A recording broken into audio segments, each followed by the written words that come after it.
Tatar berasal dari Gurun Gobi di ujung Cina bagian utara.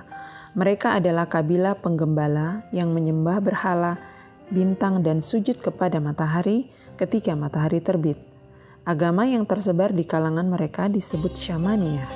Mereka mengagungkan arwah leluhur.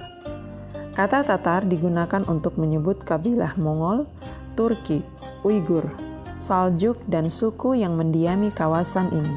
Istilah Tatar digunakan untuk semua kabilah Mongol dan Turki yang kelak menjadi tonggak berdirinya Khilafah Utsmaniyah. Istilah Mongol juga meliputi semua kabilah ini. Karena itu, etnis Mongol digunakan untuk menyebut mayoritas penduduk di benua Asia yang berkulit kuning. Pertanyaannya, apa pengaruh Mongol dalam sejarah kaum Muslim selain pembunuhan dan pembantaian? Apa yang kita ketahui tentang Mongol setelah mereka meluluh lantakkan Baghdad dan mereka berhasil dikalahkan dalam perang Ain Jalut? Memori tentang Mongol yang hilang dari benak kaum Muslim, bahwa Mongol mulai masuk Islam setelah 35 tahun mereka memasuki wilayah kaum Muslim. Belum sampai setengah abad mereka memasuki wilayah kaum Muslim, kecuali mayoritas mereka menjadi Muslim.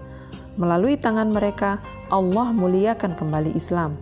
Mereka juga telah berhasil menaklukkan berbagai wilayah yang dengannya kekuasaan kaum Muslim kokoh untuk jangka waktu yang lama.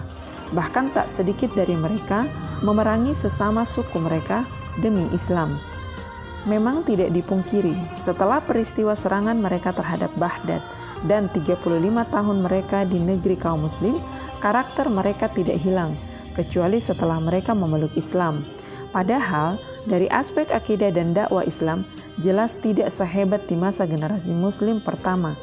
Tetapi, kita juga tidak boleh menutup mata terhadap sisi positif mereka dalam sejarah kaum Islam, juga kontribusi mereka dalam meningkatnya wilayah Islam yang belum pernah terjadi sebelumnya, bahkan belum bisa diulang hingga sekarang. Masuknya Islam ke wilayah-wilayah yang sebenarnya belum pernah dijamah kaum Muslim. Pengaruh mereka di sana, meski berbagai upaya terus-menerus dari musuh-musuh Islam untuk menghancurkan dan memusnahkan mereka.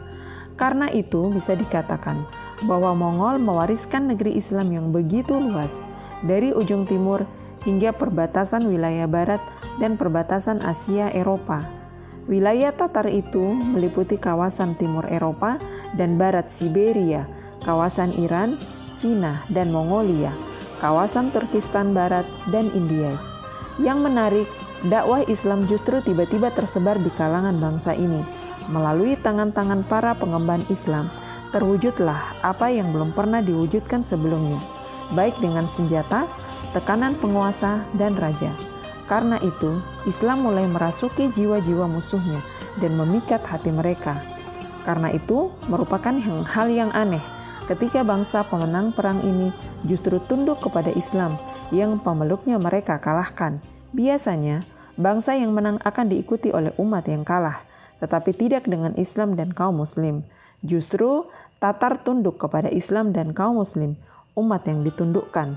Bahkan, bangsa Tatar ini memeluk agama mereka pada posisi yang paling kuat dan puncak kekuasaannya.